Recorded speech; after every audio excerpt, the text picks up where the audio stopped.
بسم الله الرحمن الرحيم قل هو الله أحد الله الصمد لم يلد ولم يولد ولم يكن له كفوا أحد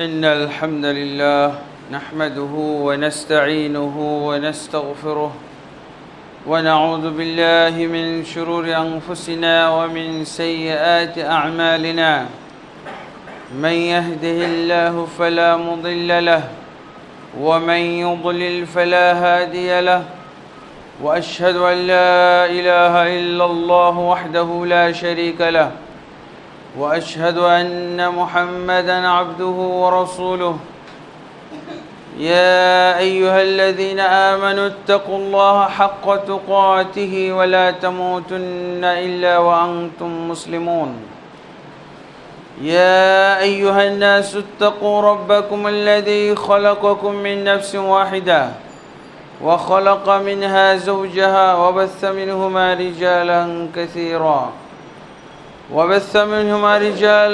كثيرا ونساء واتقوا الله الذي تساءلون به والأرحام إن الله كان عليكم رقيبا يا أيها الذين آمنوا اتقوا الله وقولوا قولا سديدا يصلح لكم أعمالكم ويغفر لكم ذنوبكم ومن يطع الله ورسوله فقد فاز فوزا عظيما أما بعد فإن خير الحديث كتاب الله وخير الهدي هدي محمد صلى الله عليه وسلم وشر الأمور محدثاتها وكل محدثة بدعة وكل بدعة ضلالة وكل ضلالة في النار أما بعد فأعوذ بالله من الشيطان الرجيم بسم الله الرحمن الرحيم إن الدين عند الله الإسلام وقال سبحانه اليوم أكملت لكم دينكم وأتممت عليكم نعمتي ورضيت لكم الإسلام دينا وقال النبي صلى الله عليه وسلم تركت فيكم أمرين لن تضلوا ما تمسكتم بهما كتاب الله وسنتي الحمد لله আল্লাহ তাবারক ওয়া তাআলার অশেষ প্রশংসা যে আল্লাহ তাবারক ওয়া তাআলা দ্বিতীয় দিনের মতো আপনাদের মাঝে জুমাতুল খুতবা প্রদানের এবং সেই সুবাদে আপনাদের সাথে আবারও সালাতুল জুমা আদায় করার আল্লাহ তাবারক ওয়া তাআলা ব্যবস্থা করেছেন, তৌফিক দান করেছেন। আল্লাহুম্মা লাকাল হামদু ওয়া লাকাশ শুকরু।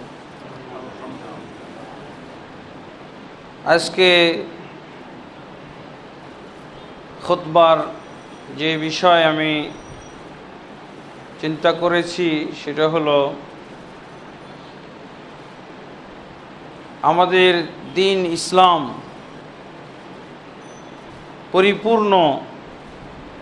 আল্লাহ তাবারক ওয়া তাআলা আমাদের দ্বীনকে পরিপূর্ণ করে দিয়েছেন। এই পরিপূর্ণতার কিছু ব্যাখ্যা এবং এই পরিপূর্ণতার অর্থ মর্ম এই বিষয়ে আপনাদের সামনে কিছু আলোচনা করব ইনশাআল্লাহ। আল্লাহ তাবারক ওয়া তাআলা কোরআন মাজিদের সূরা আল ইমরানে 19 নম্বর আয়াতে বলছেন, ইন্নাদ-দীনা ইনদাল্লাহিল ইসলাম, নিশ্চয়ই আল্লাহ তাবারক ওয়া তাআলার কাছে একমাত্র মনোনীত দিন হচ্ছে ইসলাম।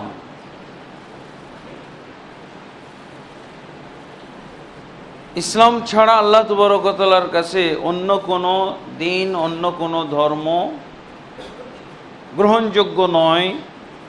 এই আয়াত থেকেই বোঝা যায়। তারপর আল্লাহ তাবারক ওয়া তাআলা বিষয়টাকে স্পষ্ট করার জন্য নিজেই অন্য আয়াতে এর তাফসীর করেছেন। সর্বোৎকৃষ্ট তাফসীর হলো কোরআন দ্বারা কোরআনের তাফসীর। এটা তো আমাদের তাফসীর যে আল্লাহ তাবারক ওয়া তাআলার নিকটে ইসলাম ছাড়া অন্য কোনো দিন, অন্য কোনো ধর্ম গ্রহণযোগ্য নয়। কিন্তু আল্লাহ তাবারক ওয়া তাআলা এটা কোরআন মাজিদে সূরা আল ইমরানের 85 নম্বর আয়াতে ব্যাখ্যাই করে দিয়েছে। কি বলছেন?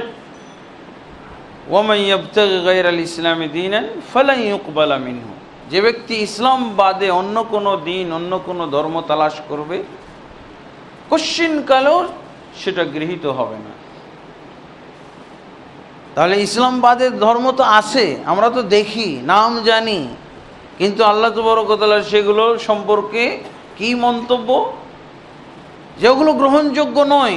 ফালাই ইউকবালা মিনহু, কশ্চিনকালও তার থেকে অন্য কোনো ধর্ম, যে কোনো ধর্ম হোক, ইসলাম বাদে গ্রহণযোগ্য নয়। যদি কেউ অন্য ধর্মাবলম্বী হয় ইসলাম বাদ দিয়ে, তাহলে আল্লাহ তাবারক ওয়া তাআলা তাকে, তার ধর্ম তো গ্রহণযোগ্য নয় এবং সেই ব্যক্তির পরিণাম বলছেন ওয়া হুয়া ফিল আখিরাতি মিনাল খাসিরিন, সে আখিরাতে হবে ক্ষতিগ্রস্তদের অন্তর্ভুক্ত। ক্ষতিগ্রস্তদের অন্তর্ভুক্ত মানে সে হবে চিরন্তন জাহান্নামী, সে কখনো জান্নাতে যেতে পারবে না। যদিও সুঁয়ের ছিদ্র দিয়ে উট পাশ হওয়া সম্ভব, কিন্তু এই ধরনের ব্যক্তিদের জান্নাতে যাওয়া সম্ভব নয়, অসম্ভব। এই দুটি আয়াত আমাদের মুসলমানদের খুব বেশি করে মুখস্থ করা উচিত। সূরা ফাতিহার মতো করে মুখস্থ করে নেওয়া উচিত, সূরা ইখলাসের মতো করে মুখস্থ করা উচিত। এই দুটি আয়াত মুখস্থ করলে কি হবে? তার মুখ দিয়ে কখনো এরকম তার দৃষ্টিতে উদারতার কথা বের হবে না। উদারতার কথা বলে কি? সব ধর্মই আল্লাহ। এটাই হলো সংকীর্ণতার কথা। কোন ধর্ম আল্লাহর নয়, এটাকে তারা উদারচেতা বলে। সব ধর্মই আল্লাহর। এই মন্তব্য, এই দৃষ্টিভঙ্গি আর থাকবে না। মুসলমান হলে তার মাথায় এই দৃষ্টিভঙ্গি, এই চিন্তা, এই চেতনা কখনোই আর থাকতে পারবে না। শেষ, ভেনিশ, পরিষ্কার হয়ে যাবে। সব ধর্মই আল্লাহ। কারা বলে সব ধর্মে আল্লাহ? যারা এই দুইটি আয়াত কখনো দেখে নেই, কখনো শুনে নেই, কখনো পড়ে নেই, তরজমা জানে না।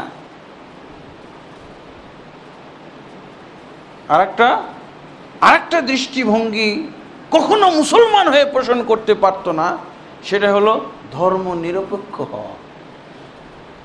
এই দুটি আয়াত দিয়ে আল্লাহ স্পষ্ট করে দিয়েছেন যে আল্লাহর সৃষ্টি যদি ও হয়ে থাকে, সে যদি বিশ্বাস করে আল্লাহই তাকে সৃষ্টি করে, নাস্তিক হলে বলতে পারে। সে যদি নাস্তিক হয় তো সে বলুক, সে তো আগেই বলে নিয়েছে যে সৃষ্টিকর্তা আল্লাহ বলতে কিছু নাই, তো যা ইচ্ছে তাই বলতে পারে। কিন্তু আস্তিক হয়ে, মুসলিম হয়ে কিভাবে বলতে পারে ধর্ম নিরপেক্ষ? ধর্ম নিরপেক্ষতার কোনো লেশ মাত্র বিন্দু বিসর্গ এই দুটি আয়াত দিয়ে বোঝার কোনো ক্ষমতা আছে? যদি জ্ঞান সহকারে, জ্ঞান বিকৃত না হয়ে থাকে, বিলুপ্ত না হয়ে থাকে, ব্যাখ্যা করুক দেখি, এই দুটি আয়াত থেকে বের করুক দেখি ধর্ম নিরপেক্ষতা।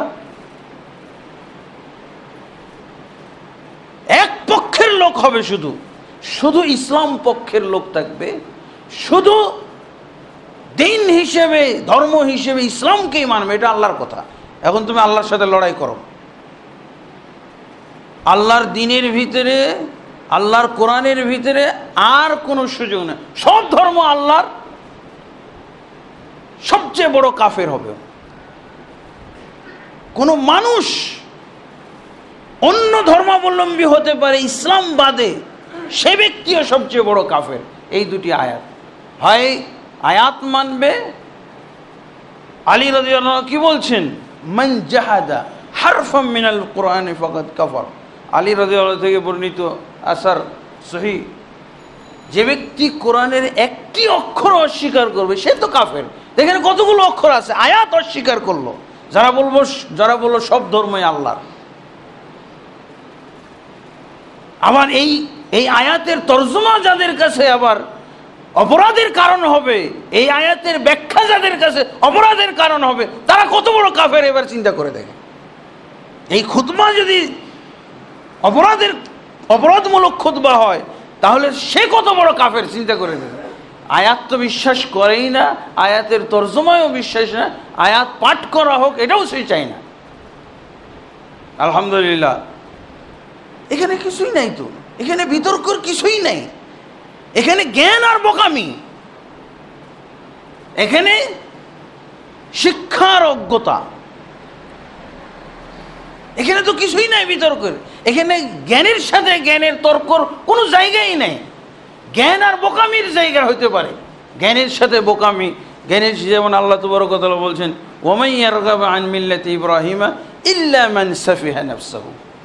আল্লাহ বলছেন যে ইব্রাহিমের মিল্লাত, ইব্রাহিমের ধর্ম, ইব্রাহিমের দিন থেকে ওই ব্যক্তি বিমুখ থাকে যে নিজেকেই নির্বোধ বানিয়েছে। আল্লাহ বলছেন না আল্লাহ তাকে নির্বোধ বানিয়েছে, এটা বলছেন না। যে নিজেকেই নির্বোধ বানিয়েছে সেই কেবলমাত্র ইব্রাহিমের দিন থেকে, ইব্রাহিমের ধর্ম থেকে বিমুখ থাকতে পারে। আয়াতগুলো তর্জমা করেন, শিখেন। আলহামদুলিল্লাহ, এটা একটা দিক। এই কারণেই আমাদেরকে দ্বীন ইসলাম শিখতে হবে, কোনো বিকল্প পথ নাই। আপনি অন্য কোনো ধর্ম, অন্য কোনো বিষয় জানেন আর না জানেন, ইসলাম সম্পর্কে, দ্বীন সম্পর্কে জানতেই হবে। কারণ এই ইসলামের ছত্র ছায়ায় না আসলে আল্লাহ তাবারক ওয়া তাআলা হুমকি দিয়ে দিয়েছে, ক্ষতিগ্রস্ত, দুনিয়াতে ক্ষতিগ্রস্ত, আখিরাতে ক্ষতিগ্রস্ত। তো দুনিয়ার ক্ষতিগ্রস্তটা আমরা অনুভব করি না, দুনিয়ার ক্ষতিগ্রস্ত শুধু হুমকি হয়ে থাকে, আমাদেরকে কোনো ক্ষতি স্পর্শই করে না। ইসলামী রাষ্ট্র থাকলে স্পর্শ করত। সূরা তাওবার 5 নম্বর আয়াত আর সূরা তাওবার 11 নম্বর আয়াত যখন স্পর্শ করত, তখনই টের পাইত। এই জন্য, তবে আখিরাতেরটা তো আর মিশ যাবে না। দুনিয়ারটা মিশ যেতে পারে, কিন্তু আখিরাতেরটা মিশ যাবে না। ওয়া ফিল আখিরাতি মিনাল খাসিরিন। আল্লাহ সেটাই বলছেন যে আখিরাতে সে ক্ষতিগ্রস্তদের অন্তর্ভুক্ত, অবশ্যই চিরন্তন জাহান্নামী, শাস্তিযোগ্য, অপমানজনক শাস্তি হবে। এই কারণেই আমাদেরকে দ্বীন ইসলাম মানতে হবে, দ্বীন ইসলামের আওতায় আসতে হবে, এবং দ্বীন ইসলামের ব্যাপারে যেভাবে আকীদা এবং বিশ্বাস রাখা উচিত সেভাবে আমাদের বিশ্বাস রাখতে হবে। আল্লাহ তাবারক ওয়া তাআলা এই দ্বীন যেহেতু সবার জন্য বাধ্যতামূলক, বিকল্প আর কোনো পথ নাই, পন্থা নাই, সুযোগ নাই, এটাই মানতে হবে মানুষকে।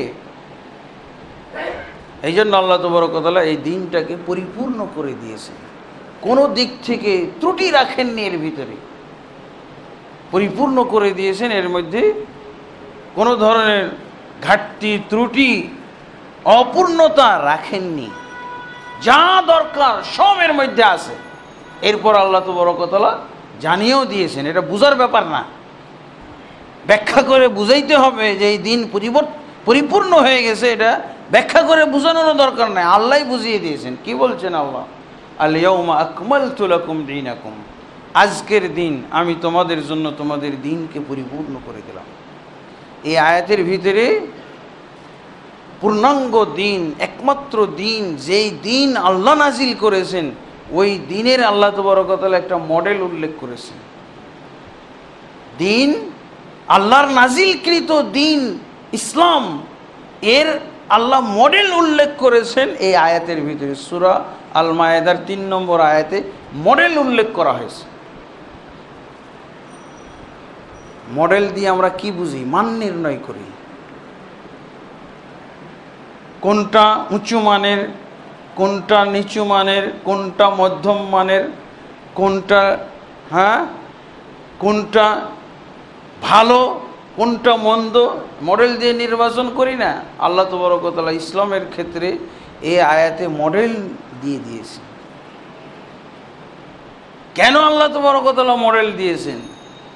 যে ইসলামেরও নানান ধরনের মডেল হয়ে যেতে পারে ইসলামের ক্ষেত্রে। আর মডেলগুলো আমরা সাধারণত সময়ের সাথে তাল মিলিয়ে দেখে থাকি। সময়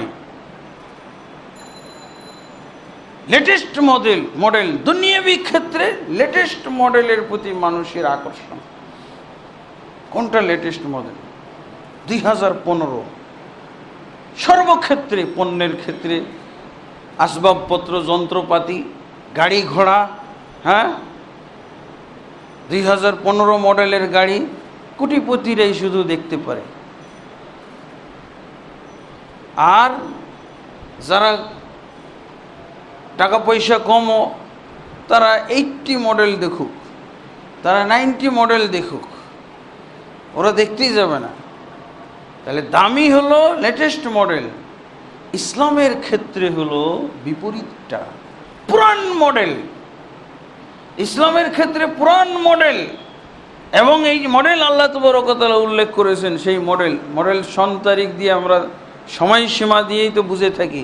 আল্লাহ তাবারক ওয়া তাআলা এই আয়াতের ভিতরে বলছেন আল ইয়াউমা আকমালতু লাকুম, আজকের দিন, টুডে, এই দিন আমি আজ তোমাদের জন্য তোমাদের দিনকে পরিপূর্ণ করে দিলাম। নবী সাল্লাল্লাহু আলাইহি ওয়াসাল্লামের জীবিত থাকা অবস্থায়, নবী সাল্লাল্লাহু আলাইহি ওয়াসাল্লাম এরপর আর 81 দিন বেঁচে ছিলেন। আখিরাতে পাড়ি দেওয়ার প্রস্তুতি চলছে, দিন কমপ্লিট, পরিপূর্ণ হয়ে গেছে। রাসূল সাল্লাল্লাহু আলাইহি ওয়াসাল্লাম বিদায় হয়ে যাবেন।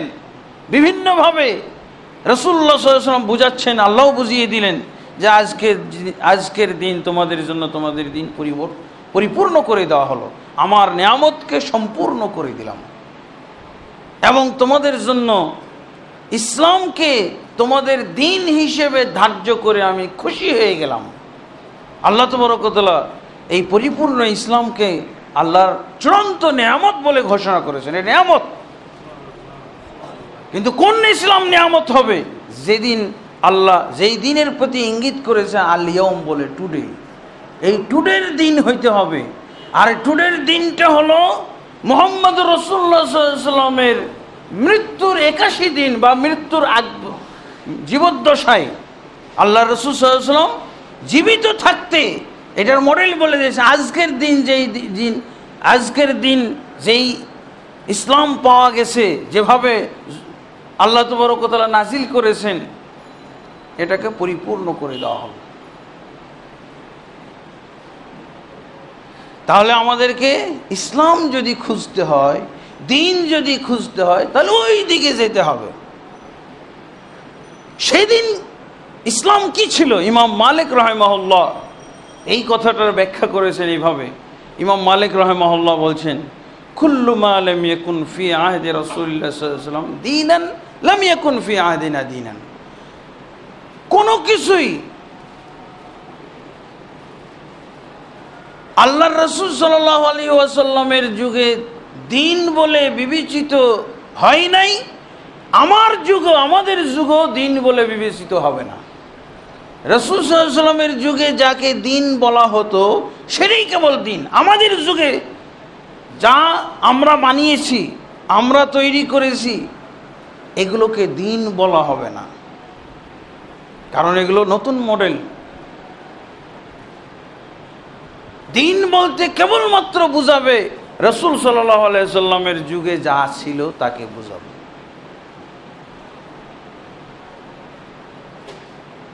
তারপর উনি আরো কথা বলেছেন,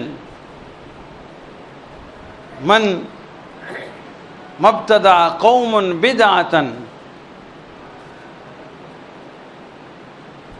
যখন কোনো জাতি বেদাত আবিষ্কার করে, নতুন ধর্মীয় কিছু আবিষ্কার করে, ইজাবতাদা কওমুন বিদআতান ওয়া ইয়ারাহা হাসানাতান ফাকাদ জামা আন্না মুহাম্মাদান খানা ফির রিসালা, কোনো জাতি কোনো সম্প্রদায় নতুন কিছু ধর্মীয় জিনিস আবিষ্কার করার পর যদি বলে এটা খুব ভালো জিনিস, এটা হাসানা, তাহলে সেই ব্যক্তি এর মাধ্যমে এটাই দাবি করলো যে মুহাম্মদ সাল্লাল্লাহু আলাইহি ওয়াসাল্লাম তার দায়িত্ব পালনে, দিন পালনে, দিনের তাবলীগ এবং দাওয়াতের ক্ষেত্রে খেয়ানত করে গেছেন। নাউযুবিল্লাহ।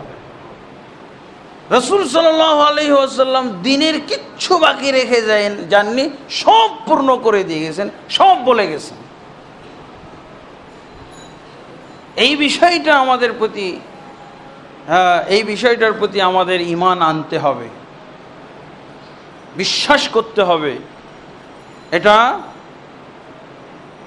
এটার উপরে আমাদের অবিচল থাকতে হবে, দৃঢ় থাকতে হবে, আর কোনো ব্যাখ্যা বিশ্লেষণ শোনা যাবে না।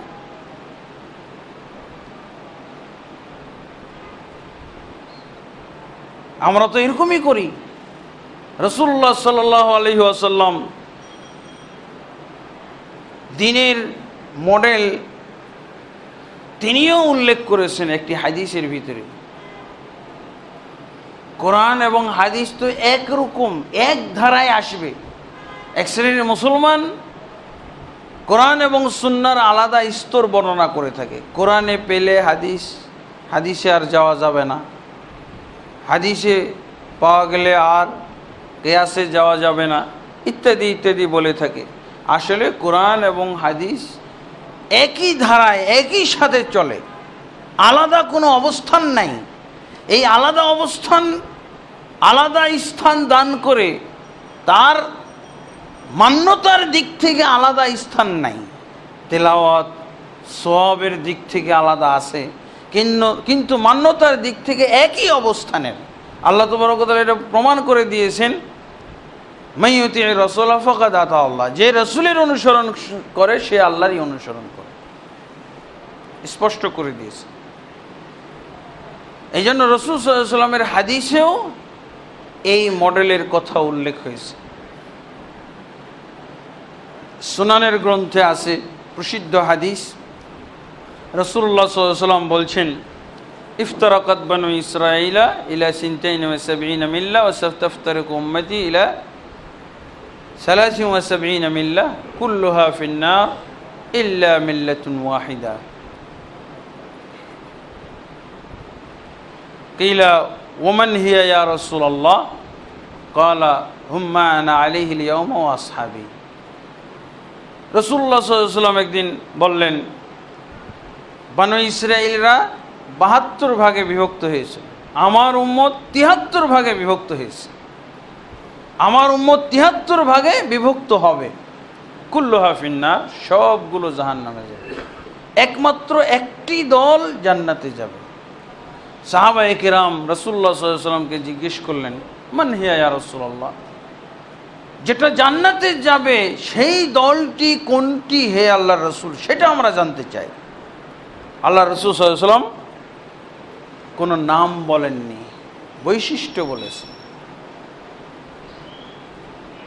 আসলে দলের নাম দিয়ে দেওয়া, এটা হলো বেদাতি দলের পরিচয়। নাম না নেওয়া, এটা হলো জান্নাতি দলের পরিচয়, কোনো নাম থাকবে না। রাসূলুল্লাহ সাল্লাল্লাহু আলাইহি ওয়াসাল্লাম দেখবেন বেদাতি দল, জাহান্নামী দলগুলোর নাম, বিভিন্ন নাম আছে, কাদারিয়া, মুরজিয়া, মুতাজিলা, আশআরিয়া, মাতুরিদিয়া, শিয়া, রাফিজিয়া, মুসলমানের কি নাম, জান্নাতি দলের কি নাম? কোনো নাম যারা ধারণ করে না, বৈশিষ্ট্য ধারণ করবে। আল্লাহ রসুল সাল্লাল্লাহু আলাইহি ওয়াসাল্লাম বৈশিষ্ট্য বলেছেন, সেই বৈশিষ্ট্যের মধ্যে মডেল উল্লেখ আছে। আল্লাহ রসুল সাল্লাল্লাহু আলাইহি ওয়াসাল্লাম কি বললেন? নাজাত প্রাপ্ত একমাত্র দল সেটি আজকের দিন আমি এবং আমার সাহাবায়ে কেরাম যার উপরে আছি এর উপরে যারা থাকবে। আল্লাহু আকবার। কোরআন আর হাদিস মিলে যাচ্ছে। আল্লাহ তাবারক ওয়া তাআলা বলেন আল ইয়াউম, রাসূলুল্লাহ সাল্লাল্লাহু আলাইহি ওয়াসাল্লাম বলছেন আজকের দিন আমি এবং আমার সাহাবীগণ যার উপরে আছি এর উপরে যারা থাকবে। এই মডেলটা আমরা কেউ চিহ্নিত করি না, মডেলটা আমাদেরকে চিহ্নিত করতে হবে। ইসলামের আসল মডেলের নাম হলো আল ইয়াউম। মডেলটার নাম কি? আমরা বলে থাকি 2015 না, 1400 বছর আগের সেই আল ইয়াউম। আল ইয়াউম হলো মডেল ইসলামের, আল্লাহর মডেল, আল্লাহর ইসলামের মডেল হলো আল ইয়াউম। মুখস্থ করে নেব, এই শব্দটা খুবই দরকার। কারণ এই বিভক্তির, ইসলামকে নষ্টকারী, ইসলামকে বিভিন্ন মাযহাব এবং তরিকায় বিভক্তকারী এই পণ্ডিতদের জন্ম হলো আল ইয়াউমের পরে। সবার জন্ম হলো আল ইয়াউমের পরে। মডেল যদি চিহ্নিত করা যায় এদেরকে বাতিল বলতে, এদেরকে চিহ্নিত করা খুবই সহজ। এবং এদের এইসব মডেল যে প্রত্যাখ্যানযোগ্য, অগ্রহণযোগ্য, এটা সহজেই বুঝে আসবে। আমাদের ইসলামের মডেল হলো আল ইয়াউম। এটা হলো কোরআনের সূরা আল মায়েদার 3 নম্বর আয়াতে পাওয়া যায়। আর সুনান আবু দাউদ, তিরমিজি, নাসাই, ইবনে মাজাহ, মুসনাদ আহমদ এই গ্রন্থগুলোতে রাসূলুল্লাহ সাল্লাল্লাহু আলাইহি ওয়াসাল্লাম বলেছেন নাজাতপ্রাপ্ত দলের যখন বৈশিষ্ট্য বলতে গেছেন, পরিচয় বলতে গেছেন, ওখানেও এই মডেলটা উল্লেখ করেছেন। মা আনা আলাইহিল ইয়াউমা ওয়া আসহাবি, আজকের দিন আমি এবং আমার সাহাবীগণ যার উপরে আছি এর উপরে যারা থাকবে। 100 বছরে আবিষ্কৃত কিছুর উপরে যারা থাকবে এটা নয়, আমার মৃত্যুর পর কিছু আবিষ্কৃত হবে এর উপরে যারা থাকবে, সেগুলো হলো ভিন্ন মডেলের ইসলাম। আপনি দেখবেন শত শত মডেল তৈরি হয়েছে ইসলামের। এগুলো সব আল ইয়াউম। আল ইয়াউম যারা চিহ্নিত করতে জানে না তারাই এসব ইসলাম দেখে ধোঁকা খায়, তারাই এই ইসলাম দেখে প্রতারিত হতে পারে। চাকচিক্যপূর্ণ অনেক ফেরেশতার রূপ ধারণ করে বলবে এটা কোনো ইসলামই না। যত ফেরেশতার রূপ ধারণ করে এসে আপনাকে নতুন নতুন মডেলের ইসলাম দেখাক না কেন, এটা ইসলামই নয়, এগুলো হলো বাতিল ইসলাম। আপনি ওখানে ওই ফেরেশতার মতো চেহারা দেখলে হবে না, ওই যে তোমার আল ইয়াউম বের করো দেখি, আল ইয়াউমের সাথে সংশ্লিষ্ট কথাগুলো বলো। আল ইয়াউমের সাথে সংশ্লিষ্ট না কেন, তোমার লেটেস্ট কেন কথাবার্তা সব, যা আল্লাহ রসুলের যুগে ছিল না, যা সাহাবায়ে কেরামের যুগে ছিল না, যা তাবিঈগণের যুগে ছিল না। এবং আল্লাহ রসুল সাল্লাল্লাহু আলাইহি ওয়াসাল্লাম আল ইয়াউমের সাথে কি জড়িয়েছেন? আমি এবং আমার সাহাবায়ে কেরাম। আল্লাহ রসুল সাল্লাল্লাহু আলাইহি ওয়াসাল্লাম এটাকে আরেকটু অন্য হাদিসে অন্যভাবে বলেছেন, খায়রুন নাসি কারনি, সর্বোত্তম যুগ হলো, সর্বোত্তম মানুষ হলো আমার যুগের মানুষগুলো। মানুষ বলতে ওরাই সর্বোত্তম মানুষ। এবং এই সর্বোত্তম মানুষের কাছেই হলো সর্বোত্তম ইসলাম, আসল ইসলাম, মডেলের ইসলাম। যত নতুন মডেল দুনিয়াবি ক্ষেত্রে, লেটেস্ট মডেল, নতুন মডেল হলো আমাদের কাছে কাম্য, সুন্দর, ভালো। কিন্তু ইসলামের ক্ষেত্রে পুরান মডেলের ইসলাম হলো সবচেয়ে ভালো, খাঁটি, জান্নাতে যাওয়ার মাধ্যম। কারণ যত নতুনে যাবে ততই গোমরা বেশি হবে, ততই ইসলাম থেকে দূরে সরবে, আল্লাহর ইসলাম থেকে দূরে সরবে। কিন্তু হয়তো হুজুরের ইসলাম পেয়ে গেল, নতুন মডেলের ইসলাম। এই মডেলের ইসলাম কারা নির্মাণ করে, কারা তৈরি করে, কোন ফ্যাক্টরিতে এই নতুন মডেলের ইসলামগুলো তৈরি হয়? বিভিন্ন ধরনের হুজুরের ফ্যাক্টরি তৈরি হয়, খানকাতে তৈরি হয়, দরবারে তৈরি হয়, দরগাতে তৈরি হয়, হুজুরের কাছে তৈরি হয়, বড় হুজুরের কাছে তৈরি হয়, পীরের কাছে তৈরি হয়, মুর্শিদের কাছে তৈরি হয়। এগুলো সব বিভিন্ন মডেল। এরকম করতে করতে কত দূর পর্যন্ত এসেছে। আল্লাহ রাসূল সাল্লাল্লাহু আলাইহি ওয়াসাল্লাম কত সুন্দর করে আমাদের এইসব নানান মডেলের ইসলাম আমরা যাতে রোধ করতে পারি, চিহ্নিত করতে পারি। এবং আসল ইসলাম, আল্লাহর নাজিলকৃত ইসলাম, রাসূলের প্রচারকৃত ইসলাম, সাহাবায়ে কেরামের বাস্তবায়নকৃত ইসলাম, সেই ইসলামের মধ্যে থাকতে হলে মডেল চিনে নিতে হবে। এই মডেল কখনো একদিনের জন্য ছাড়া যাবে না। আপনাকে নতুন মডেলের ইসলামের আবার ব্যাখ্যা খুব জোরাল হয়, ব্যাখ্যাগুলো খুবই জোরাল হয়। কি বলবে, আপনি গুমরা হয়ে যাবেন যদি এই মডেলের ইসলাম না মানেন। এখানে ভয় দেখাবে। আপনার পুরান ইসলামের ক্ষেত্রে যত ভয় না, নতুন মডেলের ইসলামের ক্ষেত্রে এত ভয় দেখায়, মানুষ আর নিজেকে সংযত রাখতে পারে না, চলে যায়। কি বলে, মাযহাব মানা ফরজ। বুঝেছেন, বুঝেছেন? মাযহাব জন্ম হলো কখন? এটা ফরজ কেন?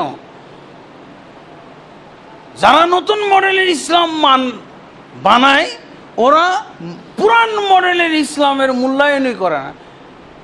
কোরআন মানা ফরজ এরা বলে না। যাদের মুখ দিয়ে বের হয়েছে মাযহাব মানা ফরজ, এদের মুখ দিয়ে কখনো কোরআন মানা ফরজ বের হবে না, কখনো আর বের হবে না। এটাই আল্লাহ তাদের ভাগ্যে লিখে রেখেছেন। হাদিস মানা ফরজ, এটা আর কখনো শুনবেন না। কি শুনবেন? এর বিপরীতে শুনুন। কোরআন মানছেন আপনি, আপনি বিভ্রান্ত। আপনি হাদিস মানা শুরু করেছেন, নিজে নিজে হাদিস গ্রন্থ পড়েন আর তাফসির পড়েন, আপনি তো বিভ্রান্ত। বোঝা গেছে? নতুন মডেলের যারা ইসলাম বানাইছে, এদের ইসলামের ফজিলতি বেশি। এতে করে তারা আগের মডেল ইসলামকে ক্যান্সেল করে দেয়। ক্যান্সেল করে দাও, দেখেন না, শুনলেন তো? আপনি মাযহাব মানেন না, আপনি তো ইসলামের মধ্যেই না। তার মানে কি? কোন ইসলামের মধ্যে না, ওই মডেলের ইসলামের মধ্যে আপনি, ওই মডেলের ইসলাম, ওই তারা যে মাযহাবী মডেলের ইসলাম বানিয়েছে, এই মডেলের ইসলামের মধ্যে আমি না। যে ভাই আমি এই ইসলামে থাকতেও চাই না, আপনি ভালো কথা বলছেন, ইসলামে আপনি না, হ্যাঁ আমি আপনার ইসলামে নাই, বলে দিবেন যে আমি পুরান মডেলের ইসলামে আছি, আর লিয়মের মডেলে আছি, আমি আপনার মাযহাবী মডেলের ইসলামে নাই। যে ইসলামে মাযহাব মানা ফরজ, ওই ইসলামই আমি মানি না, কারণ ওটা নতুন মডেলের ইসলাম। পরবর্তী ওই ইসলামকেই তো আমি মানি না। তবে আমাকে আপনি ওই ইসলামের মধ্যে চিন্তা করেন কি করে? আমি মানিই না তো ইসলাম। আপনি আমাকে বের করবেন, আমি খুশি, আমি বের হইতেই আমি খুশি। আপনি আমাকে বের করেন, যত বের করবেন তত আমি আগেরটাই যাব। ওদের মডেলের কোনো শেষ নাই। আপনি মাযহাব মডেলের ইসলাম মানলেন, এটা মেনেই যে আপনার শান্তি স্বস্তি শেষ নাই। আচ্ছা, আপনার মাযহাব মানা শেষ হয়েছে, তো তরিকা এখন কোনটা ধরবেন? তরিকা মানাও ফরজ। যারা একবার বলেছে মাযহাব মানা ফরজ, তাদের মুখ দিয়ে তাদেরকে পিটিয়েও আপনি বের করতে পারবেন না। আর কোরআন মানা ফরজ, হাদিস মানা ফরজ, সুন্নাহ মানা ফরজ। তারা ওই ইসলামের পক্ষে যুদ্ধ করে, মরেও যেতে রাজি আছে, মিছিল করবে দরকার হলে বাইতুল মোকাররমে এসে। নিজের নতুন মডেলের ইসলাম বাঁচাও, এর জন্য দরকার হলে বুলেট খাবে, কারণ এটাই তাদের ইসলাম। রাসূলুল্লাহ সাল্লাল্লাহু আলাইহি ওয়াসাল্লাম কমপ্লিট করে দিয়েছেন, কোনো ফরজেরও জন্ম হবে না। কোন রাসূল সাল্লাল্লাহু আলাইহি ওয়াসাল্লামের পরে আর কোনো ফরজ হবে না। এইটা তো আগে আমাকে বিশ্বাস করতে হবে, এইটা আগে আমাকে বিশ্লেষণ করতে হবে। রাসূল সাল্লাল্লাহু আলাইহি ওয়াসাল্লামের মরার পরে কোনো ফরজ হইতে পারে?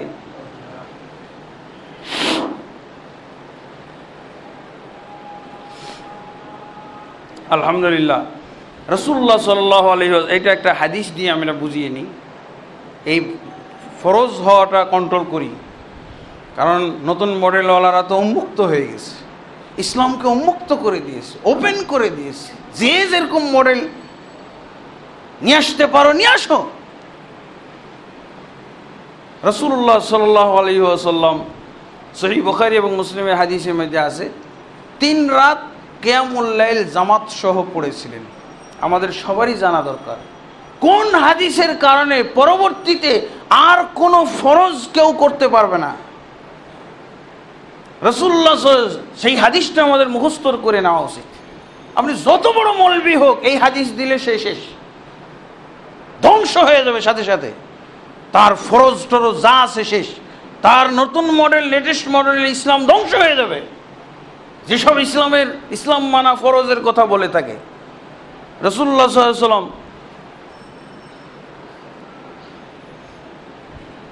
3 রাত কিয়ামুল লাইল জামাত সহ পড়লেন, এরপরে 4র্থ রাত্রে বের হন। সকালবেলা নিজেই ব্যাখ্যা দিলেন, অনুভব করলেন যে বিগত 3 রাত্রের যে অনেক বেশি উপস্থিতি ছিল, তারা মজা পেয়ে গেছে। রাসূলুল্লাহ সাল্লাল্লাহু আলাইহি ওয়াসাল্লামের ইমামতিতে কিয়ামুল লাইল পড়া আলাদাই মজা বেশি হইতে থাকছে। 4র্থ রাত্রে সবাই এসে গেছে, রাসূলুল্লাহ সাল্লাল্লাহু আলাইহি ওয়াসাল্লাম আর বের হননি। কি বললেন? সকালে বলছে, আমার কাছে গোপন নাই তোমাদের এই সমাগম, রাত্রে যে সমাগম ঘটেছিল ব্যাপক সমাগম, এটা আমি জানি, কিন্তু আমি বের হইনি কেন? তোমরা একটা নফল ইবাদতকে যে উৎসাহ উদ্দীপনা সহ একেবারে জোশ নিয়ে তোমরা আদায় করা শুরু করেছো, আল্লাহ যদি পছন্দ করে নিয়ে এটাকে ফরজ করে দেন, আমি মুহাম্মদ সাল্লাল্লাহু আলাইহি ওয়াসাল্লাম আর এই কিয়ামুল লাইল জামাত সহ তোমাদেরকে আদায় করাইলাম না, যাতে আল্লাহ ফরজ না করে দেন। ফরজটা তো আমার মাধ্যমে হবে, আমি যদি এই ইবাদতে লিড না দেই তাহলে আর ফরজ করবে কার কাছে? আবু বকরকে ফরজ করে দেবে, আবু বকর তোমার জন্য তোমার মাধ্যমে ফরজ করে দিলাম, এটা হবে নাকি? ওমর কি বলতে পারবে? আল্লাহ কি বলবেন, ওহী পাঠাবেন যে ওমর তোমার মাধ্যমে তারাবি ফরজ করে দিলাম, কিয়ামুল লাইল জামাত সহ পড়া ফরজ করে দিলাম? আল্লাহ রাসূল সাল্লাল্লাহু আলাইহি ওয়াসাল্লাম ফরজ রদ করলেন তার অনুপস্থিতির মাধ্যমে। বোঝা গেছে? ওই হুজুরগুলোকে বলতে পারবেন, ফরজওয়ালা হুজুর খালি ফরজ করতেই আছে, একটার পর একটা ফরজ করে দেখা গেছে না এর গ্রহণযোগ্যতা এসে গেছে, দলে দলে পালে পালে মানুষ মানতেছে, 4 দলে মানুষ বিভক্ত হয়ে গেছে। হানাফি হইতে হবে, শাফি হইতে, মাযহাব মানা ফরজ, কাজী হানাফি হয়ে গেল কিছু, শাফি হয়ে গেল কিছু, মালিকি হয়ে গেল কিছু, হাম্বলি হয়ে গেল কিছু, ইস্টাবলিশ হয়ে গেছে। এই হাদিস যদি মুখস্থ থাকতো তাদের, রাসূল সাল্লাল্লাহু আলাইহি ওয়াসাল্লাম অনুপস্থিত হয়ে ফরজ রদ করলেন, আর কখনো এই কিয়ামুল লাইল জামাত সহ বা ফরজ হওয়ার আশঙ্কাই থাকলো না। রাসূল সাল্লাল্লাহু আলাইহি ওয়াসাল্লাম যেখানে নাই, যেই ফরজের সমর্থনে নাই, সেই ফরজ আসে কি করে? আসতে পারলো? রাসূল সাল্লাল্লাহু আলাইহি ওয়াসাল্লাম কি পদক্ষেপ নিলেন যে তার অনুপস্থিতির মাধ্যমে এই ফরজ রোধ করা হবে। এবার আর হলো না জামাত, আর ফরজও হলো না। রাসূল সাল্লাল্লাহু আলাইহি ওয়াসাল্লাম কি বিশ্বাস করেন যে ফরজ হইতে হবে তার মাধ্যমে। উনি যদি মসজিদে এই সালাত না পড়ান তাহলে এই ফরজ হওয়ার আর আশঙ্কা থাকলো না, থাকলো? এবার তারাবির আর জামাত হলো না, একাকি পড়লো। এটাকেই তারাবি বলা হয়। আসলে আমরা কিয়ামুল লাইল বলি, তাহাজ্জুদ বলি, নাফিলাতুল লাইল বলি। তারাবি বললে আবার বিভ্রান্তি হয়ে যায়, তখন ওরা তারাবি 20 রাকাত আর কিয়ামুল লাইল হলো 11 রাকাত, এই বিভ্রান্তিতে চলে আসে। আল্লাহ রাসূল সাল্লাল্লাহু আলাইহি ওয়াসাল্লাম তো কখনো পড়েননি, এই জন্য আমরা কিয়ামুল লাইল বলবো। সালাতুল লাইল, নাফিলা। এরপরে আবু বকর রাদিয়াল্লাহু আনহুর যুগ চলে গেল, ওমর ইবনুল খাত্তাব রাদিয়াল্লাহু আনহুর খেলাফতের অনেক দিন চলে গেল। এরপর ওমর ইবনুল খাত্তাব রাদিয়াল্লাহু আনহু চিন্তা করলেন যে আল্লাহ রাসূল সাল্লাল্লাহু আলাইহি ওয়াসাল্লাম তো ফরজ হয়ে যাওয়ার ভয়ে এই জামাত কন্টিনিউ করেননি, রাসূল সাল্লাল্লাহু আলাইহি ওয়াসাল্লাম তো নাই, আর ফরজ হওয়ার আশঙ্কা নাই, জামাত চালু করে দিলেন। রাসূল সাল্লাল্লাহু আলাইহি ওয়াসাল্লামের অনুপস্থিতিতে আর ফরজ হতে পারে না, রাসূলও বিশ্বাস করেন, ওমর ইবনুল খাত্তাবও সেই আস্থাই রাখেন। তাই তো ওমর ইবনুল খাত্তাব রাদিয়াল্লাহু আনহু এবার জামাত চালু করে দিলেন, জামাত চালু হয়ে গেল। তাহলে আমরা যে বলি, দাবি করি আমরা রাসূলকে মানি, সাহাবায়ে কেরামকে মানি, সাহাবায়ে কেরাম কি মানেন? যে রাসূল সাল্লাল্লাহু আলাইহি ওয়াসাল্লাম মৃত্যুর পর আর কোনো ফরজ হইতে পারে না। নিশ্চিন্তে ওমর ইবনুল খাত্তাব রাদিয়াল্লাহু আনহু এবার কিয়ামুল লাইলে জামাত চালু করে দিলেন। আমরা ওমর ইবনুল খাত্তাব রাদিয়াল্লাহু আনহু উবাই ইবনে কাব ওয়া তামিম আদ-দারি আন ইয়াকুমা লিন-নাসি বি11 রাকাত, ওমর ইবনুল খাত্তাব রাদিয়াল্লাহু আনহু উবাই বিন কাব এবং তামিম উদ-দারি দুইজন সাহাবীকে তিনি আদেশ দিয়ে দিলেন যাতে তারা দুজন মিলে লোকদেরকে 11 রাকাত দ্বারা কিয়ামুল লাইল আদায় করায়। আদেশ হয়ে গেল, তার কারণ আর ফরজ হবে না। উম্মে হানি, কারণ রাসূল সাল্লাল্লাহু আলাইহি ওয়াসাল্লাম নাই, ফরজ হইতে পারে না, এই জন্য উনি তারাবি এই সালাতুল কিয়ামুল লাইলের জামাত ওমর ইবনুল খাত্তাব যে চালু করলেন, এটা হলো এটারই আরেকটা দলিল। এই জামাত চালু করার সাথে আরেকটা দলিল আছে, সেই দলিলটা হলো রাসূল সাল্লাল্লাহু আলাইহি ওয়াসাল্লাম মৃত্যুর পর আর কোনো ফরজ হতে পারে না, ফরজ হওয়ার আশঙ্কা, ফরজ হওয়ার সম্ভাবনা আর নেই।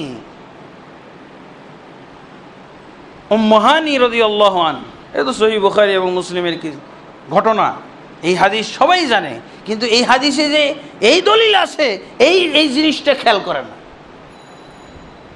ওই ফরজওয়ালারা। এরপর উম্মে হানি রাদিয়াল্লাহু আনহা তিনি একজন কাঁদতেছেন, একদিন কাঁদতেছেন, আবু বকর ওমর রাদিয়াল্লাহু আনহুমা দেখে ফেলেছেন উম্মে হানি কাঁদতেছেন। কারণ ফরজ তো আল্লাহর পক্ষ থেকে হয়, আর ফরজগুলো হয় আল্লাহর কাছে নিয়ে যে ডাইরেক্ট আল্লাহ তাবারক ওয়া তাআলা ফরজ করেছেন, যেমন দ্বিতীয় রুকন সালাত, অথবা জিবরিল পাঠানোর মাধ্যমে করেছেন, ওয়াহির মাধ্যমে। উম্মে হানি রাদিয়াল্লাহু আনহা কাঁদতেছেন, তো আবু বকর ওমর ওনাকে কিছুটা প্রবোধ দিচ্ছেন এই বলে যে আমাদের শোক তাপের সময় তো শেষ হয়ে গেছে, রাসূল সাল্লাল্লাহু আলাইহি ওয়াসাল্লামকে দাফন করে কতদিন পার হয়ে গেল, হঠাৎ করে তুমি আজকে আবার কান্না জুড়েছো কেন? রাসূল সাল্লাল্লাহু আলাইহি ওয়াসাল্লামের মৃত্যুতে ওমর ইবনুল খাত্তাব সবচেয়ে বেশি শোকাহত হয়েছিলেন, সাহাবায়ে কেরাম সকলেই শোকাহত হয়েছিলেন, কিন্তু ওমর ইবনুল খাত্তাব রাদিয়াল্লাহু আনহু সবচেয়ে বেশি পাগল হয়ে যাওয়ার মতো হয়েছে। তারপরও তারা শেষমেশ তো তারা ধৈর্য ধারণ করেছে, সবর করেছে। উম্মে হানি অনেক দিন পর হঠাৎ আবু বকর ওমরের সামনে কাঁদা শুরু করেছে, রাসূল সাল্লাল্লাহু আলাইহি ওয়াসাল্লামকে কেন্দ্র করে কাঁদতেছে। তো বলছে কেন কাঁদতেছে? বলছে রাসূল সাল্লাল্লাহু আলাইহি ওয়াসাল্লাম মারা যাওয়ার শোক তো আমরা শেষ করে ফেলেছি, সবর এখতিয়ার করেছি, আমি আরেকটা বিষয় নিয়ে কাঁদতেছি। সেটা কি? যে রাসূল সাল্লাল্লাহু আলাইহি ওয়াসাল্লাম মারা যাওয়ার পর আর ওয়াহী আসবে না, এই জন্য আমি কাঁদতেছি। এই নিয়ামত থেকে বঞ্চিত হয়ে গেছি, যেই ওয়াহির মাধ্যমে আমরা আমাদের ইসলামের ভিতরে ইবাদত সম্পর্কে জ্ঞান লাভ করতাম, কোনটা ফরজ, ফরজ নাজিল হতো, নফল নাজিল হতো, ইবাদতের বিভিন্ন বিষয়, ইবাদতের বিভিন্ন কারেকশন আমাদেরকে দেওয়া হতো ওয়াহির মাধ্যমে, এই ওয়াহিটা বন্ধ হয়ে গেছে, এই জন্য আমি কাঁদতেছি। তাহলে ওয়াহিও নাই, রাসূলও নাই, এবার কার মাধ্যমে ফরজ হবে? দেখছেন, নতুন মডেলের ইসলামের এগুলো কিছুই লাগে না। তাহলে আবার তারাই বলে থাকে, আমাকে একাধিক জন, আমি নিজে শুনি নাই, একাধিক জন আমাকে বলছে যে যারা মাযহাব মানা ফরজ বলে থাকেন, তারা নাকি এরকম ফতোয়ার মধ্যে, লেকচারের মধ্যে বলে বেড়াচ্ছেন যে যারা মাযহাব মানে না তারা জারদ সন্তান। নাউযুবিল্লাহ, এরকম একটা কথা প্রচার করা হচ্ছে, এমনকি ইন্টারনেটেও পাওয়া যায়, ফতোয়া দিয়ে দিয়েছেন জারদ সন্তান। আমার প্রশ্ন হলো, তারা কোন দলিলের ভিত্তিতে জারদ সন্তান বলেন? আমাদের কাছে যেই দলিল আছে, যেই দলিল আমরা পেলাম, যে সমস্ত ফরজ রাসূল সাল্লাল্লাহু আলাইহি ওয়াসাল্লামের উপস্থিতিতে হয় নাই, রাসূল সাল্লাল্লাহু আলাইহি ওয়াসাল্লামের জীবদ্দশাতে হয় নাই, ওই ফরজগুলো হলো জারজ।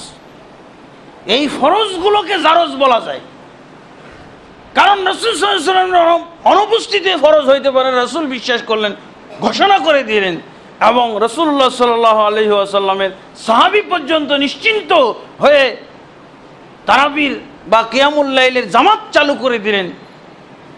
তারপরে উম্মে হানি রাদিয়াল্লাহু আনহা বলছেন আর ওয়াহী আসবে না, তাই তিনি বেশি রাসূল সাল্লাল্লাহু আলাইহি ওয়াসাল্লামের মৃত্যুর পরে আরেক শোকে কাঁদতেছেন। আর এদের কি হলো? এরা কোথায় পেল আবার উল্টা এই সমস্ত বক্তব্য? লা হাওলা ওয়ালা কুওয়াতা ইল্লা বিল্লাহ। আমরা যদিও তারা বলে থাকে যে যারা মাযহাব মানে না তারা জারজ সন্তান, আমরা তাদেরকে এরকম কথা বলি না। আমরা ওই ফরজগুলোকে জারজ বলি, যেগুলো রাসূলুল্লাহ সাল্লাল্লাহু আলাইহি ওয়াসাল্লাম, ওই ব্যক্তিগুলোকে না। যারা এই ফরজগুলো মানে তাদেরকে আমরা বলছি না, এই ফরজগুলো জারজ। ওই লোকগুলো ভালো হচ্ছে তো, অনেকে তওবা করতেছে, মাযহাব থেকে তওবা করে এসে গেছে, আলহামদুলিল্লাহ। কাজে লোকগুলো জারজ না, লোকগুলো সবই ভালো। ওরা বিভ্রান্ত, ওরা এই হুজুরদের বক্তব্যে প্রতারিত, ধোঁকা খেয়েছে ওরা আলহামদুলিল্লাহ দলিল শুনলে আবার ফিরে আসবে, তারা আসলটা বুঝবে, সত্য বুঝবে, সঠিকটা গ্রহণ করবে, এই আমরা আশা করি। এই জন্য আমরা আলহামদুলিল্লাহ আমরা এই ফরজগুলোকে নির্দ্বিধায় জারজ বলতে পারি। এদের কোনো বৈধতা নাই, তাদের এই ফরজগুলো আসার কোনো সুযোগ নাই। সব অন্যায় পথ দিয়ে এসেছে, সব অন্যায় ফতোয়ার মাধ্যমে এগুলোর জন্ম হয়েছে। আর এরা একটা ফরজ করে বসে থাকে নাই। মাযহাব মানা ফরজ মানুষের উপরে আরোপ করে দেওয়ার পর এবার আরেকটা নিয়ে এসেছে তরিকা মানা ফরজ। আর এই তরিকার মধ্যে আবার কত ভাগ করেছে, পীর মানা ফরজ, পীর ধরা ফরজ। দেখেন, এই ফরজ যারা মানে তাদের মুখ থেকে কখনো শুনবেন না কোরআন মানা ফরজ, রাসূলের সুন্নাহ মানা ফরজ, বরং এর উল্টাটা শুনবেন। কোনটা? কোরআন মানা হলো বিভ্রান্তি, সুন্নাহ মানা হলো বিভ্রান্তি। ইন্না লিল্লাহি ওয়া ইন্না ইলাইহি রাজিউন, লা হাওলা ওয়ালা কুওয়াতা ইল্লা বিল্লাহ। আল্লাহ তাবারক ওয়া তাআলা তাদেরকে হেদায়েত দান করুক। আল্লাহ তাবারক ওয়া তাআলা তাদের অন্তরের ভিতরে যে গুমরাহির পর্দা পড়ে গেছে, সেই পর্দা আল্লাহ তাবারক ওয়া তাআলা ছিন্ন করে দিক, এবং আল্লাহ তাবারক ওয়া তাআলা তাদেরকে সত্য দেখার, সত্য বুঝার তৌফিক দান করুন। আল্লাহুম্মা আমিন। দলিলের মাধ্যমে সঠিক দিন বুঝার তাদেরকে তৌফিক দান করুন। আল্লাহুম্মা আমিন। বন্ধুগণ, আল্লাহর রাসূল সাল্লাল্লাহু আলাইহি ওয়াসাল্লামের যে সমস্ত হাদিস আমাদেরকে তিনি দিয়ে গেছেন, ইসলাম পরিপূর্ণ। এর ভিতরে কমানোর কোনো উপায় নাই, বাড়ানোরও কোনো উপায় নাই। এক সাহাবী তো স্পষ্ট করে বলে দিয়েছেন জান্নাতে যাওয়ার জন্য। যখন সাহাবী রাসূল সাল্লাল্লাহু আলাইহি ওয়াসাল্লামকে জিজ্ঞেস করলেন, ইয়া রাসূলুল্লাহ, আমাকে জান্নাতে যাওয়ার পথ বলে দিন, জান্নাতে যাওয়ার আমল বলে দিন। রাসূলুল্লাহ সাল্লাল্লাহু আলাইহি ওয়াসাল্লাম কি বললেন? তুমি একমাত্র আল্লাহর ইবাদত করবে, তা'বুদাল্লাহ ওয়া লা তুশরিকা বিহি শাইআ, ওয়া তুকিমুস সালাতাল মাকতুবা, ফরজ সালাতগুলো আদায় করবে, ওয়া তুআদ্দিয়াজ যাকাতাল মাফরুদা, ফরজ যাকাত আদায় করবে, ওয়া তাসুমা রমাদান, রমজানের সিয়াম পালন করবে। সুম্মা ক্বালা, অতঃপর ওই ব্যক্তি বলল, ওয়াল্লাযী বা'আসাকা বিল হাক্কি লা আযীদু আলা হাযা ওয়া লা আনকুস, সেই জাতের কসম করে বলছি, সেই আল্লাহর কসম করে বলছি, যেই আল্লাহ আপনাকে এই সঠিক দিন সহকারে প্রেরণ করেছেন, আপনি যা বলে দিলেন কমও করব না, বেশিও করব না। ওকে নিজের থেকে বলেছে, এটা রাসূল সাল্লাল্লাহু আলাইহি ওয়াসাল্লামের শিক্ষা।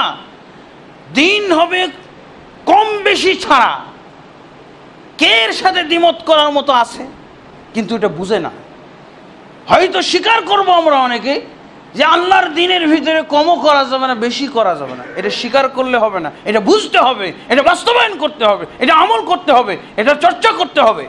এই চর্চা না থাকলে তখনই ইসলাম কম হয়ে যাবে, বেশি হয়ে যাবে। আপনি মাযহাব মানার ফরজ কোথায় পেলেন? বেশি না করা, ইসলামের মধ্যে বৃদ্ধি না করে কিভাবে পেলেন? এই ফরজ কি ছিল নাকি? আপনি তো বিশ্বাস করেন যে ইসলাম মানতে হবে কম ও বেশি, ইসলামের ভিতরে কম বেশি করা যাবে না। এটা কি করলেন আপনি? কি করলেন? ইসলাম মানা ফরজ না মাযহাব মানা ফরজ, এটা কি বেশি করে দিলেন না? এই ফরজ কি কোরআনে আছে? এই ফরজ কি হাদিসে আছে? এই ফরজ কি রাসূল দিয়ে গেছেন? এই ফরজ তো ইমাম আবু হানিফা রাহমাতুল্লাহ আলাইহির যদি জন্মের সাথেও বের হয়, তাও তো 80 বছর পর বের হলো, তাও তো 70 বছর পর আসলো। মনে করলাম পেট থেকে ইমাম আবু হানিফা রাহমাতুল্লাহ আলাইহির সাথে সাথেই মাযহাব বের হয়েছে, মাযহাবের প্যাকেটটাও বের হয়েছে। জন্মের সাথে সাথে মাযহাবের প্যাকেটটাও বের হয়েছে। পরবর্তীতে হুজুররা ওটা ব্যাখ্যা করে করে মাযহাব বানিয়েছেন প্রথম, নাউজুবিল্লাহ। তারপরে তো 70 বছর। সেই আবু বকর ওমর ইবনে খাত্তাব যেখানে বলছেন যে নিশ্চিন্ত আমরা, আর ফরজ হবে না, কিয়ামুল লাইল চালাও, জামাত সহ চলুক। এখানে আবার কিছু ভাই এরকমও বুঝে থাকেন যে কিয়ামুল লাইল আল্লাহ রাসূল সাল্লাল্লাহু আলাইহি ওয়াসাল্লাম যেহেতু 3 রাত মাত্র পড়েছেন, এই 3 রাত পড়াই সুন্নাত। ওটা আর এক বিভ্রান্তি, ও আর এক বিভ্রান্তির মডেল। রাসূল সাল্লাল্লাহু আলাইহি ওয়াসাল্লাম তো চালু রাখতে চেয়েছিলেন, ফরজ হওয়ার ভয়ে না বন্ধ করলেন। এবং এই ভয় আর থাকলো না, দেখে ওমর ইবনে খাত্তাব চালু করলেন। তাহলে আবার কিভাবে আমি বিশ্বাস করি, কিভাবে এই ব্যাখ্যা দিতে পারি, কিভাবে এই ওয়াজ আমি করতে পারি যে 3 রাতের বেশি পড়া আবার বেদাত? তাহলে উনি হাদিসই বুঝেন না, এই ফতোয়াদাতা হাদিস বুঝেন না, হাদিস বুঝার নিয়ম মানেন না। উনি নিজের বুঝ অনুযায়ী হাদিস মানেন। রাসূল সাল্লাল্লাহু আলাইহি ওয়াসাল্লামের হাদিস সাহাবায়ে কেরামকে বাইপাস করে সে নিজে এখন ব্যাখ্যাকারী। সাহাবায়ে কেরামের ব্যাখ্যা উনি মানেন না। যদি ইসলামের ভিতরে কম এবং বেশি করা না যায়, এটা যদি বিশ্বাসই করেন তো বাস্তবায়ন করলেন না কেন? মাযহাব তরিকা মানা ফরজ হলো কখন? এটা কি ইসলামের মধ্যে বাড়তি কিছু না? তরিকা মানা, তরিকা যদি মানতে হয়, কিভাবে তরিকা আমি তৈরি করলাম, কত সতর্কতার সাথে এই বেদাতি তরিকাগুলো তৈরি করা হয়েছে জানেন? 126 তরিকা তারা প্রচার করে যে 126টি তরিকা, কিন্তু আপনি তন্ন তন্ন করে খুঁজে দেখবেন শুধু মোহাম্মদ সাল্লাল্লাহু আলাইহি ওয়াসাল্লামের তরিকাটা এখানে বাদ আছে। এটা বেদাতের পরিচয় না? খাঁটি বেদাত, নির্ভেজাল বেদাত। এই তরিকাগুলো বেদাতি, একবারে নির্ভেজাল, কারণ এখানে মোহাম্মদী তরিকাটাও রাখা হয়নি, নাহলে ভেজাল হয়ে যেত। তাদের বেদাতি হওয়ার ক্ষেত্রে, এই তরিকাগুলো বেদাতি হয়ে যাওয়ার ক্ষেত্রে ভেজাল হয়ে যেত যদি মোহাম্মদী তরিকা বলে কোনো একটা তরিকা থাকতো। কিন্তু আল্লাহর কি হুকুম, আল্লাহর কি তাদের পক্ষে ফয়সালা, তাকদীরের ফয়সালা যে তাদের এই তরিকাগুলো নির্ভেজাল বেদাত। কারণ এখানে মোহাম্মদী তরিকা বলতে কিছু নাই। আপনি যদি তাদেরকে যে বলেন যেভাবে কোরআনকে তারা বলে, কোরআন মানলে বিভ্রান্ত হয়ে যাবেন, সুন্নাহ হাদিসকে বলে যে আপনি সুন্নাহ হাদিস মানলে বিভ্রান্ত হয়ে যাবেন, ঠিক এমনিভাবে মোহাম্মদী তরিকার অনুসরণকারী আপনি শুনলে বলবে গুমরা হয়ে গেছেন, মোহাম্মদী তরিকা গুমরা। আমি নিজে শুনেছি, 3 বার কাফের বলেছে দিয়ে আমাকে মসজিদ থেকে বের করে দিয়েছে এই বেদাতিরা। রেজবি একটা দল আছে নারায়ণগঞ্জ এলাকায়, আমি মাযহাব পর্যন্ত স্বীকার করছি। আমাকে আগে বক্তৃতা করতে দেওয়ার আগে শর্ত দিছে 2টা প্রশ্নের জবাব দিতে হবে। জবাব যদি আমাদের মনোপুত হয় তাহলে বক্তব্য রাখতে পারবেন, আর জবাব যদি আমাদের মনোপুত না হয় তো বক্তব্য হবে না। বলছি ঠিক আছে বলেন, প্রশ্ন করেন। তো বলছে আপনি কোন মাযহাবের অনুসারী? তো আমি বললাম, এখন একটু কৌশল অবলম্বন করতে হইল। আমি বললাম ইমাম আবু হানিফা রাহমাতুল্লাহ আলাইহি যে মাযহাবের অনুসারী ছিলেন, আমি ওই মাযহাবের অনুসারী। তখন তারাই ব্যাখ্যা করে মিলিয়ে নিল, বলছে ঠিক আছে বুঝছি, হানাফি মাযহাব। আচ্ছা বুঝো তুমি। এরপরে বলছে আপনি কোন তরিকার দ্বিতীয় প্রশ্ন, কোন তরিকার অনুসারী? তা আমি এটা তো আর বলতে পারি না, এটা তো সব হাবিজাবি তরিকা, নকশবন্দিয়া, চিশতিয়া, কাদেরিয়া, হ্যাঁ কি বলে আরো সাজেলিয়া, তিজানিয়া, কত কি তরিকা আছে, সব আজে বাজে সব শব্দ, এগুলো তো আর বলতে পারি না। আমি বললাম মোহাম্মদী তরিকার। এখানে তো আর গোজামিল দেওয়া যায় না, এখানে তো আর কোনো সমন্বয় করার সুযোগ নাই, কারণ একটা তরিকাও যে নিজে স্বীকার করবো কাফের হয়ে যাবে। একটা তরিকার দিকে নিজেকে নিসবত করলে আর মুসলমানই থাকবে না, তাহলে আমি কিভাবে আর বলতে পারি? তখন আমি বললাম যে আমি মোহাম্মদী তরিকার। বললো কাফের কাফের কাফের, 3 বার কাফের। বুঝছেন, আমাকে আর বক্তৃতা করতে দেয়নি। আমি সেই মসজিদটা চিনি, সেই এলাকাটা চিনি, সেই মসজিদে আপনাদেরকে নিয়ে যেতে পারবো। শুনলাম এটা হলো রেজবি তরিকা নাকি বাংলাদেশে, এটা রেজবি দল আছে, তাদের অনুসারীদের এটা মসজিদ। লা হাওলা ওয়ালা কুওয়াতা ইল্লা বিল্লাহ। এসব মসজিদ থেকে, এইসব মসজিদকে এই সমস্ত বেদাতীদের থেকে উদ্ধার করা উচিত। আল্লাহ তাবারক ওয়া তাআলা ব্যবস্থা করুন এই সমস্ত এই বেদাতীদের থেকে মসজিদগুলো আল্লাহ তাবারক ওয়া তাআলা যেন খারিজ করেন, এগুলোকে যেন আল্লাহ তাবারক ওয়া তাআলা এদের হাত থেকে বের করে আনেন। আল্লাহ তাবারক ওয়া তাআলা তার খাঁটি বান্দা সুন্নাহ, প্রকৃত সুন্নাহ পন্থীদের হাতে আল্লাহ তাবারক ওয়া তাআলা এই ধরনের মসজিদগুলো পরিচালনার দায়িত্ব বুঝিয়ে দেন। আল্লাহ তাবারক ওয়া তাআলার কাছে এই দোয়া আমরা জানাই, ওয়াফাকানা আল্লাহ আযজা ওয়া জাল্লা ওয়া ওয়াফাকা লিআহলি সুন্নাহ লিযালিকা আল্লাহুম্মা আমিন। এরপরে আমরা একটার পর একটা রাসূল সাল্লাল্লাহু আলাইহি ওয়াসাল্লামের হাদিস আপনাদের কাছে বিভিন্ন পর্যায়ে আছে, এগুলো পেশ করতে চাচ্ছিলাম, কিন্তু আসলে খুতবার মধ্যে সময় তো আর বেশি থাকে না। আমরা নির্ধারিত সীমিত সময়ের মধ্যে যে সমস্ত দলিল আপনাদের সামনে আমি তুলে ধরেছি, আশা করি এই দলিলের আলোকে আজকে আমি যে বিষয় আপনাদের সামনে আলোচনা করব মনে করেছিলাম, তার অনেকটাই আমি হয়তো দায়িত্ব পালন করেছি। আল্লাহ তাবারক ওয়া তাআলা আমাদেরকে আজকের এই খুতবা থেকে জ্ঞান অর্জন করার তৌফিক দান করুন, এবং ইসলাম যে পরিপূর্ণ, ইসলামের পরে আর কোনো ধরনের মতবাদ, কোনো ধরনের ফরজ, কোনো ধরনের আর সংযোজন বিয়োজনের কোনো সুযোগ নাই। আল্লাহ তাবারক ওয়া তাআলা সেই ইসলামকে আমাদের চিহ্নিত করার তৌফিক দান করুন এবং পালন করার তৌফিক দান করুন। আল্লাহুম্মা আমিন। আস্তাগফিরুল্লাহ লি ওয়া লাকুম ওয়া লিসাইরিল মুসলিমিন ফাস্তাগফিরুহু ইন্নাহু হুয়াল গফুরুর রহিম।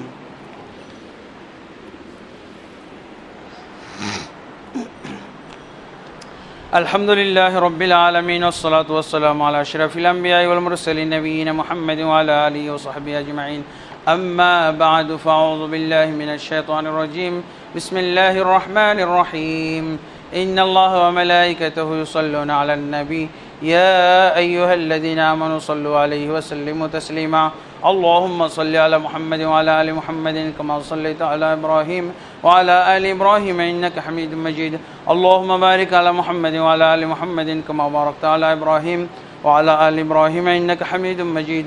اللهم أصلح لنا ديننا الذي هو عصمة أمرنا، وأصلح لنا دنيانا التي فيها معاشنا، وأصلح لنا آخرتنا التي فيها معادنا، واجعل الحياة زيادة لنا في كل خير والموت راحة لنا من كل شر. اللهم أعز الإسلام والمسلمين وأذل الشرك والمشركين ودمر أعداءك أعداء الدين يا رب العالمين. اللهم أصلح ولاة وعلماء وعامة المسلمين وخذ بناصيتهم إلى صراطك المستقيم. يا حي يا قيوم برحمتك نستغيث. يا حي يا قيوم برحمتك نستغيث. يا حي يا قيوم برحمتك نستغيث. عباد الله رحمكم الله، إن الله يأمر بالعدل والإحسان وإيتاء ذي القربى وينهى عن الفحشاء والمنكر والبغي يعظكم لعلكم تذكرون. ولذكر الله أكبر والله يعلم ما تصنعون.